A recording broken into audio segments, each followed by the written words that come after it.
Hello বন্ধুরা, এখান থেকে ভিডিও শুরু করছি। আজ রান্না পুজোর রান্নার ব্লগ নিয়ে চলে এসেছি তোমাদের জন্য। এখানে আছে কালা পাতা, এখানে সব সবজি কাটা হয়ে গেছে, সব সবজি দিয়ে দিয়েছি। এখানে প্রদীপ জ্বালানো হয়ে গেছে, ভাতের হাঁড়িও বসানো হয়ে গেছে, এখানে ভাতও হয়ে গেছে, লাবানো হয়ে গেছে ভাতটা। এখানে পায়েস হবে বলে হাঁড়িও বসিয়ে দিয়েছে, পায়েসও হয়ে গেছে। এখানে আলু ভাজা হচ্ছে, কাঁকড়োল ভাজা হচ্ছে, এখানে কলা ভাজা হয়ে গেছে, পুরো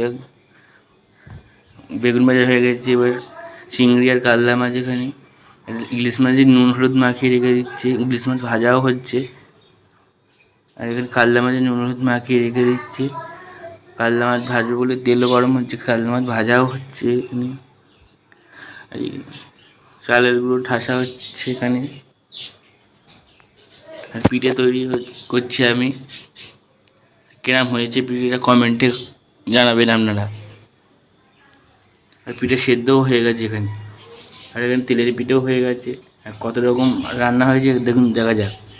এখানে পান্তা হয়ে গেছে, পুজোর ভাতও হয়ে গেছে, এখানে পায়েসও হয়ে গেছে, চচ্চড়ি হয়ে গেছে, এখানে দু রকম মাছ ভাজা আছে, ইলিশ মাছ, কাতলা মাছ। এখানে নারকেল পিঠেও হয়ে গেছে, এখানে তেলের পিঠেও হয়ে গেছে, 7 রকম ভাজাও হয়ে গেছে।